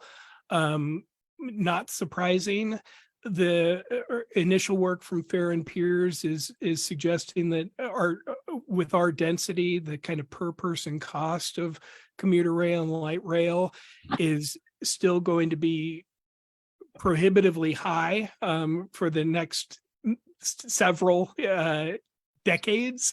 And so that is something just to keep in mind as we start hearing about this, is to temper people's expectations. Developing rail is expensive, and at least as of right now, it suggests that our densities are just not quite there yet to have the money to implement light rail. But we'll be presenting more on some of those findings to TPB in November, and then also to council. Commute trip reduction program. This was a nice piece. So we've been doing this for a number of years, and you've heard about this many times throughout the years. And this legislative session was the first time in more than 10 years that the legislature increased funding to the commute trip reduction program. And part of the reasoning for that was the recognition of how Washington State's been doing. There was recent articles that people might have seen that talks about the data shows that Washington State, we have reduced our vehicle miles traveled, which is one of the key indicators for commute trip reduction. Just looking at overall, how many miles are we traveling via automobile, and can we reduce those? And Washington State has been the leader in reducing those miles traveled. And so there's, for this next biennium, there is about a 60% increase in the funding that will be coming to TRPC to support commute trip reduction. And so we're looking at travel patterns and speaking with our partners and such to figure out how best to use that increased capacity to help promote commute trip reduction and to promote what we're trying to do through these programs. So this is going to be a huge help to have finally seen an increase in funding that kind of helps us gain some of what was lost just due to inflation over the time period since they first implemented this funding. Our Southwest, we've talked a lot about active transportation. The regional trails plan is one that we'll be finishing up this year. And so you're going to be hearing about that a lot over the next few meetings. And another piece of our trail work right now is the Southwest Thurston County Trail Feasibility Study. This came also from Surface Transportation Block Grant funds that were awarded to Thurston County. Thurston County then contracted with TRPC and SCJ to help support this work. And we're looking right now, we're really getting into the nitty gritty of what are some potential alignments of trails in this area to connect Rochester, Grand Mound, and Chehalis tribal lands. And those 6 possible routes that have been identified right now, the county is in review of the cost estimates for those. So we're getting close to where we're going to be presenting the findings to a technical work group and then start doing the public outreach on the different alternatives and get public's input on hopefully helping us narrow down to a preferred alternative for what a Southwest Thurston County Trail could look like. Travel demand model update. You've heard about this one. This is a big update that we're doing, and it's important for a few different reasons. One of them is our transition to a transportation management area that I'll talk a little bit about in a second, but we're updating our transportation model to go out to 2050. This will support the update of our regional transportation plan that's due in July 2025. Part of that, we're updating the household and employment projections, the population and employment projections, because those are important inputs to our transportation model. And also we're incorporating the findings from the 2022 household travel survey, which we've briefed you on, where we got over 2,000 households helped us with that. And that's helping to calibrate and develop the model. We've got new traffic counts that are going to help us further calibrate. And for the first time, we brought in the use of quote, big data that uses cell phone data to provide information on people's travel patterns. And this is a really important tool to help us better look at other modes of transportation like pedestrians and bicycles. Gives us richer information than we've had in the past. Okay. So the regional transportation plan update. We are now officially a transportation management area. I've mentioned this a lot, but I'll keep mentioning it because it's wonky and I know it'll take a little time to sink in to everybody. This is as our federal designation as a metropolitan planning organization. when our Lacey Olympia Tumwater urban area reached over 200,000 in the 2022 census, that is that tipping point that caused us to become a transportation management area. And we had been waiting for that official designation, and it did come out on June 5th. And why that's important is that then starts the clock for some of the things that we need to have in place as being a transportation management area. And the first one is by December of 2024, we need to have a congestion management process.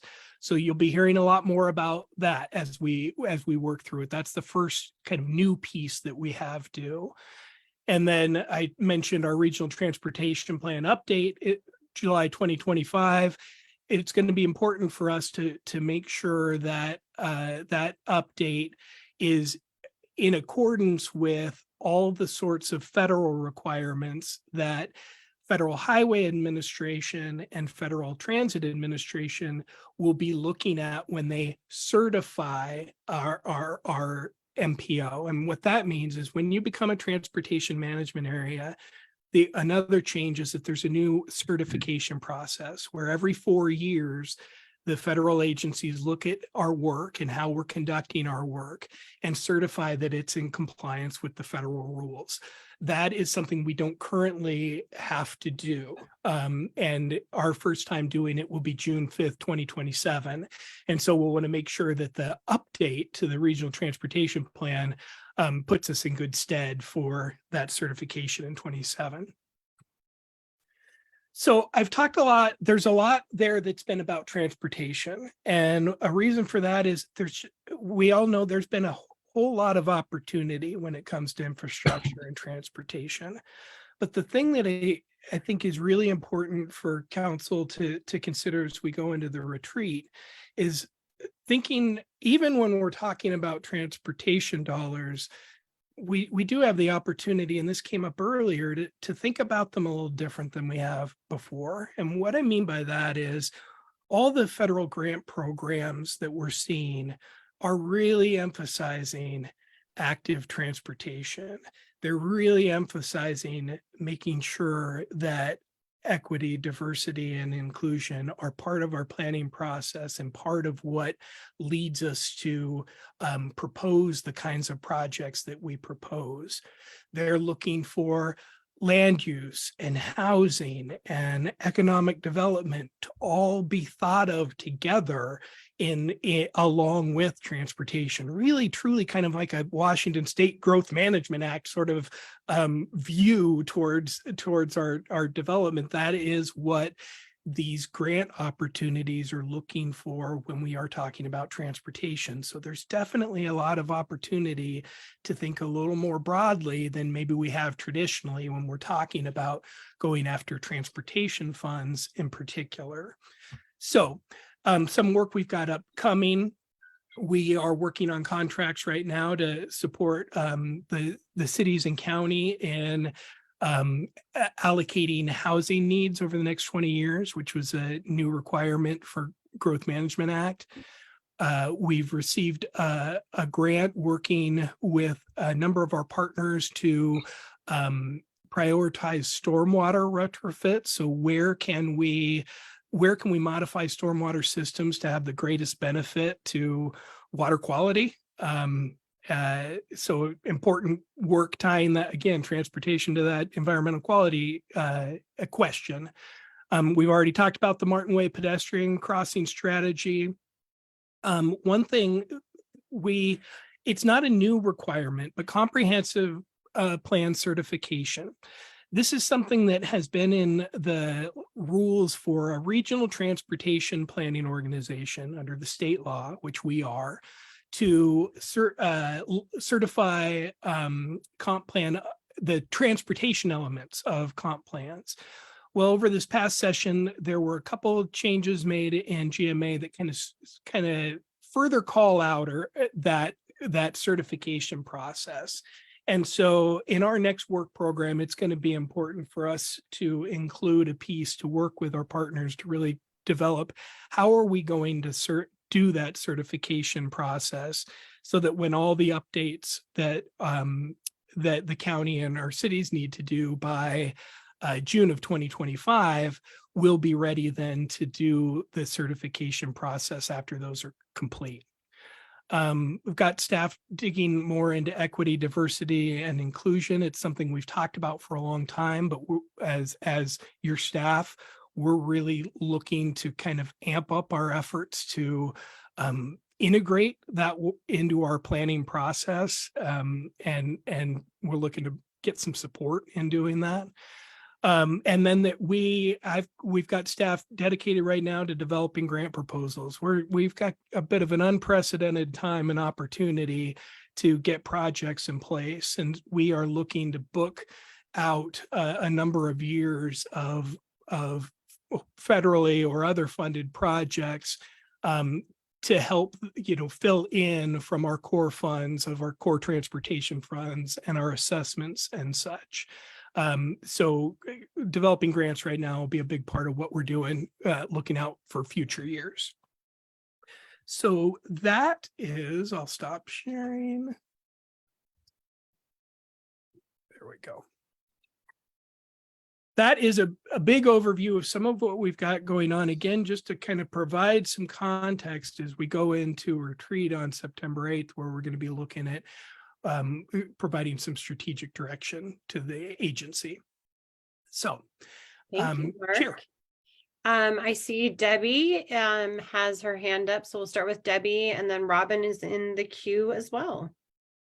So this is a comment on the diversity, equity, and inclusion. So I recently, there is Association of Washington Cities just started a new cabinet called the Diversity, Equity, Inclusion, and Belonging. And what I have found by being on that council, by adding the word belonging, changes the whole dynamics of the conversation. I always have, there's always been a struggle with diversity, equity, and inclusion because it still feels like an us and them thing. And so I think adding the word belonging made it an us thing. So I have just noticed that the conversation has really changed just by adding that additional word. And I just really think it changes the dynamics. And I'm also seeing belonging added in other areas. So I would suggest that maybe we might want to consider adding the word belonging to make it more inclusive.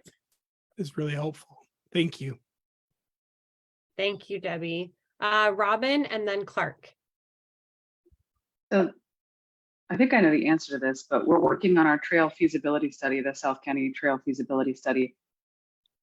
Once that gets a little further down the road, once we finish that feasibility study, those opportunities to extend our trails are projects that could qualify for the carbon reduction funding in future years. Is that right? They definitely are. As Katrina talked about, they're relatively small. So do they construct something like that? No, but can they be used towards that end to help us in a package that constructs those pieces? Absolutely. Okay. And my other short question is, do we have the time yet for the retreat in September? How long and at what time of day? It is going to be a most of the day retreat. We're thinking what we've done before is kind of a 9 to 2 or 9 to 3, because after that we feel like we've kind of lost some momentum there later in the day than that. So that's probably what we're looking at, and it's going to be at TRPC. I want to allow you all to spend some time in our space. Thanks. Clark, go ahead. Sorry. No problem. Thank you, Hillary. Just two quick thoughts about the high capacity transit. I was really impressed with your definition about rail, being that the per person cost is very high against our population density. So that made me hope that when the report comes to us in November-ish time, that we might also get some sort of whatever's the best estimate of the cost for a person driving on freeways or highways in terms of roads, oil and auto industry subsidies, public safety costs. because I know that rail's expensive, but I don't really know how expensive I-5 or our state highways are per vehicle trip. And it'd be nice to have just some sort of, broad estimate from the literature of what is the comparison there. So really good question. We don't have that in the scope yet. Let's talk to our contractors and see if maybe we can find some information on that. Because I definitely get where you're going. That ability to, what are we trading off with one versus the other? So that totally makes sense, Clark. Let me see if we can find Thanks, that. Mark. So if that's possible, that'd be amazing. And then on the travel demand model, this kind of reminds me of the buildable lands conversations we had, that if you predict based on the last few years and better data for our snapshot right now, in a time of so much disruption, I'm going to channel John Jay there for just a moment, that if we've got fuel costs more uncertain than ever before, vehicle technology changing, remote work may or may not. So with all of that, why do we predict from the past, and why would we assume that we need to provide more capacity in a line with what we have now? Or is this a time to make a different sort of forecast that's not based on the last few years' performance? Thanks, Clark. Yep. Thank you, Clark. Yeah, great. That's a great question about the cost for all of the different transportation models that we use. And those are good, difficult questions to answer, but good to ask. Are there any additional questions? Oh, John, I see your hand. Go ahead, John. Thank you. More of a statement. One of the things that we've been talking about because of electrification of our transportation system is, do we have capacity for electrifying our cars? I get to travel around Thurston County quite a bit. One of the things that we've never talked about as far as electrifying the transportation system is how much new construction there is and how much electricity those places are going to be needed, as opposed to just looking at cars and buses and electrifying those. That's just a greater strain on the system, and we don't look at that kind of stuff yet. And I think we need to start looking at it as an overall, because from what I understand, TRPC is supposed to be is at 50, 60,000 foot level, so that we can actually look and say, well, we're having an electric grid problem over here because of all this construction, and now we have to have all the cars on top of that. Population in Thurston County is starting to really increase faster than I've ever seen it increase here. Just a statement. Well, and actually, I could pose that statement as a question, council, because this is something that's come up before. And one thing that has crossed my mind is reaching out to Puget Sound Energy to see if maybe we could get someone to come and talk about what their projections are in terms of being able to provide the electricity for the changing demand. I've got a name that I can get to you. Yeah, thank you, John. I think that would be really great to have a kind of a conversation about the shift to electric vehicles. And it seems like there's sort of multiple pieces to that conversation. And we maybe should look for a time on our annual agenda that we can have a nice, rich discussion about that. So great. Mark and I will talk about that with Clark and Joe. Thank you. Any other questions about the mid-year program update? Okay, well, thank you very much, Mark, and I really appreciated your sharing, Debbie, about the belonging, the addition of belonging. That's something we've talked about for a long time in school. So that's a term and a concept that we've really embraced because we want our kids to feel like they belong in our buildings. And the challenge continues to be that folks figure out what you mean when you talk about belonging. And so we'll need to also be really intentional about having conversations with a wide variety of folks in our community about what does it feel like to belong for you and you and you, and really deeply understand what that looks like, because just adding the word, in my experience, hasn't been super successful. You still have to have those conversations, but I think it's a really good conversation to have. So thank you for bringing that up. Okay, and just a reminder, if you want to be on the planning team or want to work with Mark and staff around planning for that retreat on September 8th, please reach out to Mark and let him know. The planning meeting is on July 24th at noon. So if you've got that time available and you want to be on the planning team, please reach out to Mark. And that brings us to our next agenda item, which is the Rural Transit Funding and Service Update. That's coming to us from Amy Hatch-Winnica and Sarah Porter. We have slated 5-minute presentation and 5 minutes for discussion. So this is relatively short, but a mighty report. So Amy and Sarah, please take it away. Thank you. And I'm gonna take this one. Sarah is the other half of my brain with regards to rural transit, but she is hiking somewhere in the Olympics today. So good for her. And I just want to emphasize that, yeah, I am the spokesperson for an entire team of humans that pull this together. So I just want to acknowledge their dedication and ridiculously amazing work. So so rural transit, we wanted to come and share with you today just a quick overview of what rural transit is and some great exciting changes that we've got coming up for you. And so just as an overview, I want to acknowledge the fact that Karen Parkhurst was the first person to manage rural transit. She and partners really saw a need within the community and wrote a grant and got funding 20 plus years ago from WashDOT to do this service. And so it really is the result of extensive community partnerships and support. So the service itself is a variable fixed route service that operates right now during the weekdays from about 6 a.m. to 6 p.m. And it serves from Tumwater down to Rochester, Grand Mound, Tenino, Bucota, Rainier, Centralia, and also the Confederated Tribes of the Chehalis Reservation. You'll note that the photos are the vehicles that we utilize are ADA accessible. They have ramps and they also have bike racks. They're also propane powered. So working towards that carbon emissions, helping to work towards those carbon emission goals.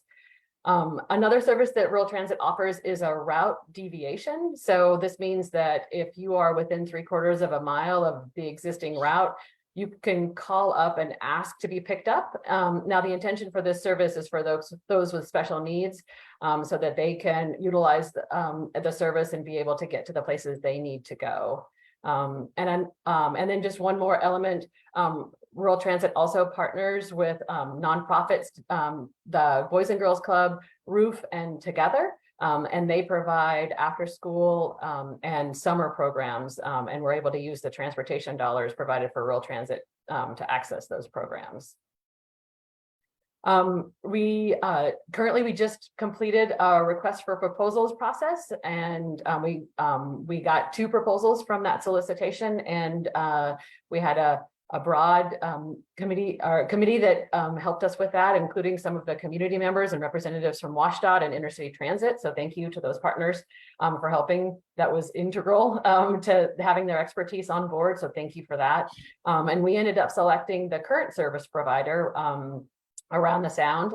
They're located up in Tacoma, but they have a office down in Rochester where they have all of the vehicles, and they're a local route manager that lives down there. You probably have started to see some signs, and we'll talk about that in a moment. We got a planning grant from WashDOT to try to install some signs along the route, along the time stops. And then back in the fall, we applied for and just found out a few weeks back that we received 2 contracts. One of them is a 4-year contract to continue the existing service as we have it. And then the second is for a 2-year contract to provide expanded service. And that expanded service, we'll talk about that in a moment, but we're really excited about these new offerings because we've had a lot of communication with the community, and they've really spurred on their needs and spurred on the action to be able to implement and get this funded so that they can use the service the way they want to use it. You've also probably seen an increase in outreach and Facebook posts and the like. We've got a new team member in Crosby Carter, and she and Sarah Selstrom are amazing as a team, creating and distributing outreach materials throughout the community. So our signs, shockingly, rural transit has never had bus stop signs. It's been a hole. It's something that, because of the type of funding we get from WashDOT, we haven't been able to install those. We did get a little bit of money just to purchase the signs, and then we've been working really extensively with our partners throughout the community to install them. So you're looking at a few of them, and hopefully you're going to see more of them out throughout town. Intercity Transit helped us install the one in the upper left at right across the street from the Safeway in Tumwater, and then at the state buildings in Tumwater as well. There's another bus stop sign, and actually leading the charge was Rainier. The folks down in Rainier were the very first ones to install the sign. They installed striping. They put a space for the bus. They were really the impetus for this entire conversation. So I really want to shout out to Rainier for being leading the way in that regard. We've also got another sign down at the Lucky Eagle Casino. And then in the next couple of weeks, we'll have some more signs coming up at the Tribal Center for the Chehalis, and then at the Elder Center down in Chehalis. And then Mellon Street Station, and also down on Pearl Street in Centralia. And then, of course, Intercity Transit is also helping us with our new Yelm stop as well to install signage there too. So, and then other communities, we have been working with your planners and your public works directors to try to get these signs installed. And so we have a few folks that we're still working with, and some others that we would love to be able to work with to be able to install signs. So if you please, if you see a barrage of emails from Sarah and myself, please respond so that we can work with you to try to install the signs, and also just make sure that the stops are working for you as a municipality as well. So these are the great thing about the sign installation is it's prompted a huge revamping of our time stops and making sure that they're working for all of the users of rural transit. So the expansion service. So this is a new kind of a pilot program that WashDOT was willing to fund for us, and we're hoping that this 2-year pilot turns into a multi-year project, and it just folds into what our service is. Our target date to begin service is August 14th. And we'll extend our route from Rainier to Yelm. You'll note that's a little bit different than the route we've had, Rural Transit provided previously, but we're trying not to duplicate service from Intercity Transit. So Intercity comes from the north, and we're going to come to Yelm from Rainier. So really trying to connect the rural communities in the south up to Yelm. We're also going to fill in a gap in service. There was about a 5-hour gap in Tenino, and we're going to be able to fill that now so that there's continual on the hour service to Tenino, and with a service to all the routes. And then we're moving our existing stop from the Amtrak station, because Twin Transit has recently started serving that, to the Twin Transit's transfer point in Centralia down at the Mellon Street station. So by taking folks directly to Mellon Street, the riders will be able to transfer to Twin Transit or to Grays Harbor Transit, and they'll be able to get further afield. So this is a really great transfer point. The stop in Yelm, we're going to share that stop with Intercity Transit, so riders can get back into Lacey and then the urban core as well, if they want to go that route. So, and then probably the most excited we are is this route for Saturday. We heard almost from every single person we talked to that Saturday service was something folks really, really wanted. They wanted all weekend service, but we did a baby step. WashDOT encouraged us to try this out as a pilot. So we're hoping to bring this on board this fall. we could bring it on tomorrow if we had drivers. You guys have probably heard from many folks that there is a huge driver shortage. So we are recruiting heavily for this. We need about 5 new drivers to help pull off our Saturday service. And as soon as we can get those folks hired up, we can get Saturday service started. And that will be inclusive of all of the routes. And we are, like I said, really excited to bring on Saturday. Our hope is to really be able to access for shopping in particular, to really bring in folks for the festivals that the variety of communities that you all represent have, and then to just allow people from the urban core to go down, and then folks that need to go, come up to the other areas to be able to enable to do that for whatever their needs are. So so I just wanted to conclude just that we're excited about the expansion. And mostly what we need from you as elected officials, like I said, we have a lot of new social media that's going out. And if we share those things with you, we'd love for you to share it out to your communities. We'd love to hear back from you. Either now or later. We've created some posters that we'd love to post to put up in a variety of different places. So if you have places that are community centers, that we can post those and share the information about the new services that we're providing. Anything that we can do that you can help to help us get the word out. We'd love that input now. Just as a side note, July 16th is National Rural Transit Day. We have a social media blurb going out, so look for that. And if you would share those posts, we can raise awareness about this great service within our community. So with that, I'll take questions. Thank you, Amy. Are there any questions about the rural transit update for Amy? Not a question. John, go ahead. Not a question, just a suggestion. The Tenino Food Bank would be a good place to advertise that, because we get a lot of our seniors that go there. A great suggestion. Thank you. You're welcome. All right. Saturday service is exciting. I'm glad you're excited too. Chair, I see Dennis has his hand up. I'm sorry, Dennis, go ahead. I just am curious, is there any consideration being given to adding bus shelters at our rural transit stops? Yes, we're trying that as well. Just like WashDOT won't pay for signs, they also won't pay for shelters. And shelters are much more expensive than signage. And so we are reaching out. I actually have a meeting next Monday with our other transit partners. And we're going to have a conversation, because there are some older shelters that other transit agencies are sort of retiring that are still totally usable. But they're, for whatever reason, they've gotten a new one and replaced it. And so we're looking to, where we can get those shelters and then be able to, update or move them and then install them at the various time stops. The trick is this is where we really rely on you as municipalities, because it's to help us do the installation piece. So we're really looking to your public works folks to help us with the install of both the poles for the signs and the any shelters, if we're able to get a hold of them. So yes, the answer is yes. Thank you.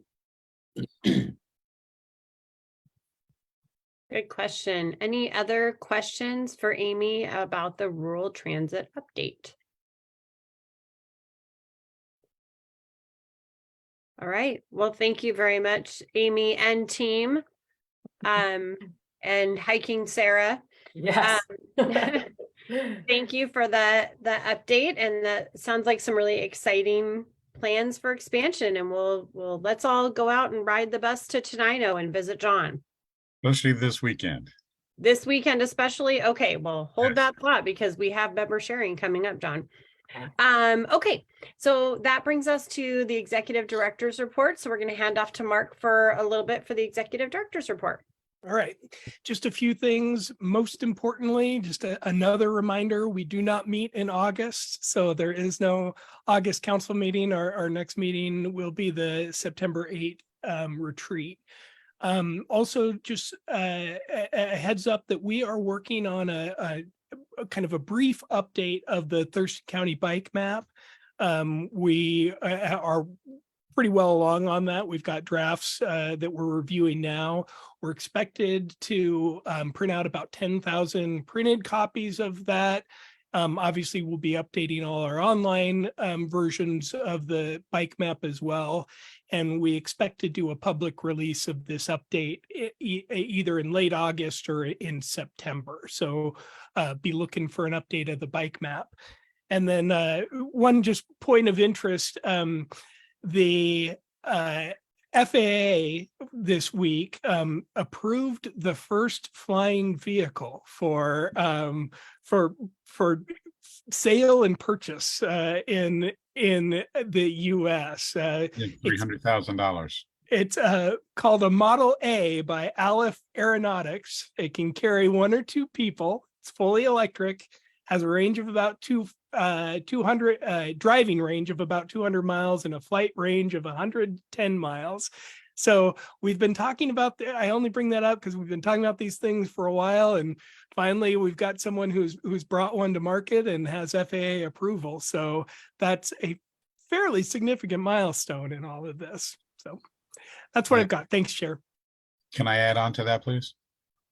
Sure, John. This is the first American flying car that's been authorized. There was one, I believe it was Sweden, and theirs was $400,000. So, you know, we got a little bit of a price point that we have to work on, but they're here.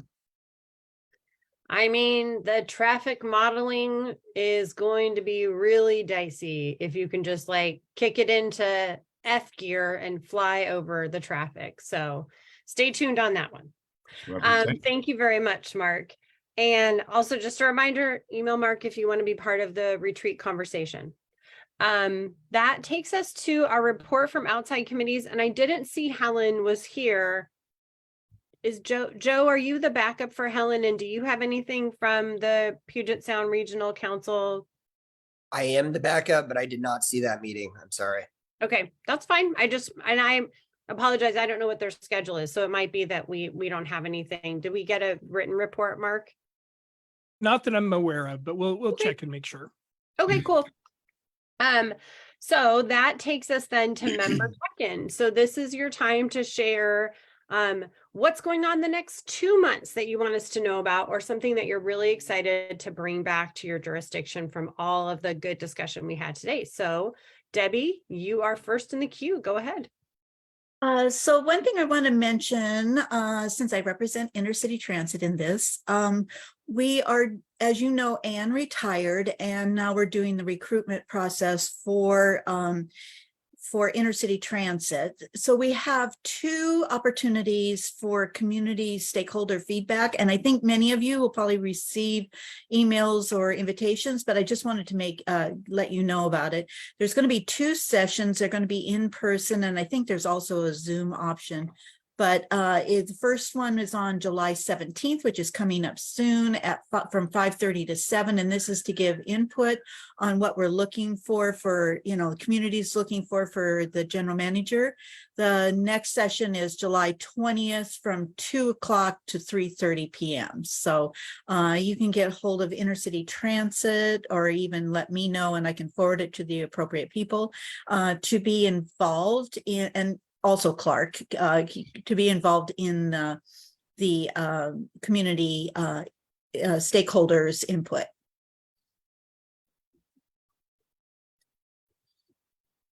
Thank you, Debbie.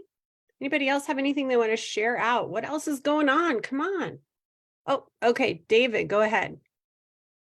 Hello, everybody. I just, after talking about the WIRA 13 and all the good things doing for that watershed, I just wanted to share the tribe as part of our strategy to keep our river healthy, the Nisqually River.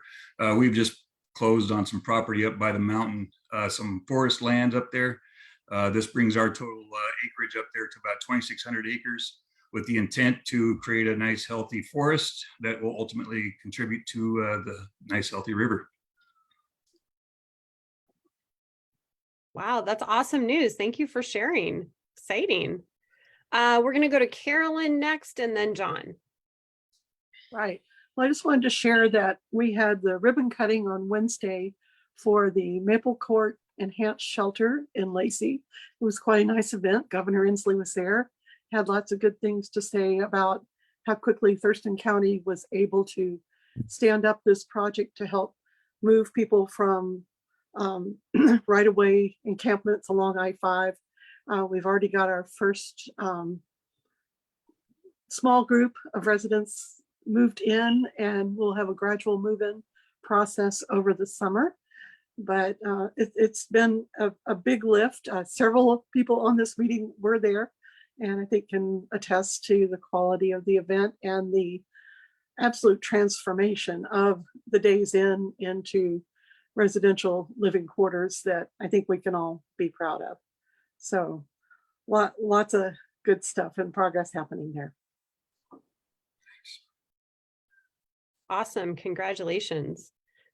John, go ahead. 150 years ago tomorrow, Tenino actually was named.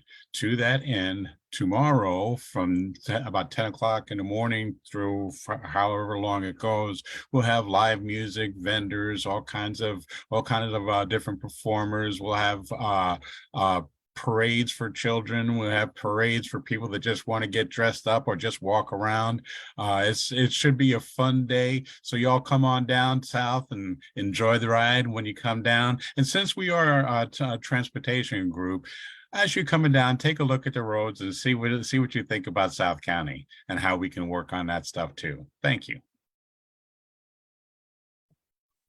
Thank you, John. So bring your costumes down to Tenino and join the parade. Great invitation. Thank you. Any other sharing or things you're excited to bring back to your jurisdictions? Oh, one other thing, I just want to say it was nice to see a bunch of you guys over at the Juneteenth celebration in Lacey. Was it 2 weeks ago now? It was a very nice event. I had a good time. Thank you. Yeah, thanks. Okay, well, I will share. Oh no, Carolyn, you go ahead. That's okay. I sat still on this thinking Robin might want to say it, but I just want to let the group know that last night the Lacey City Council formalized the choice of Rick Walk as our new city manager.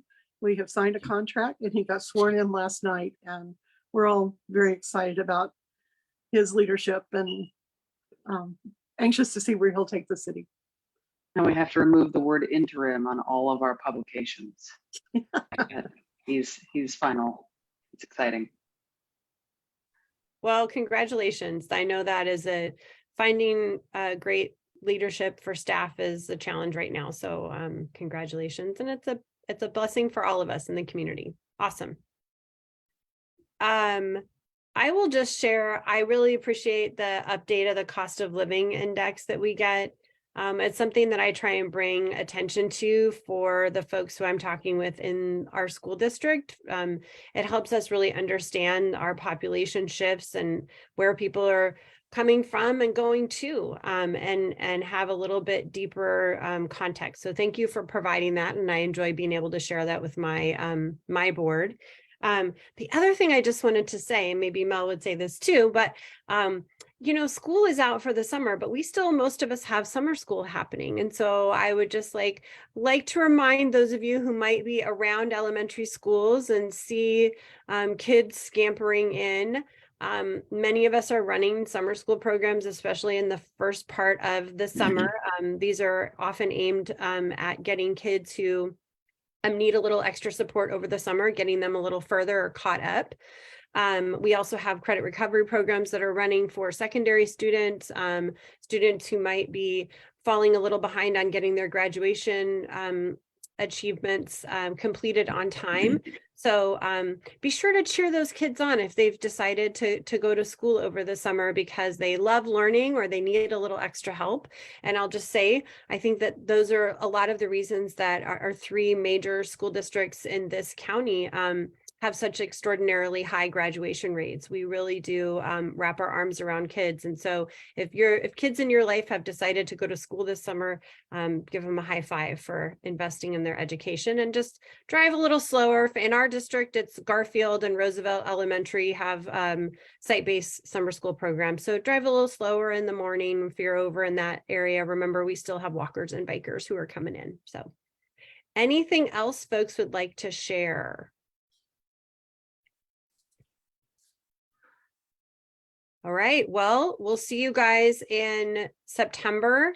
Don't forget, September 8th is our retreat, and that will be our meeting for the month of September. We are not meeting in August. And one last plug, if you are interested in helping plan the retreat, please reach out to Mark. And have a wonderful Friday and weekend. Fare thee well. See y'all tomorrow.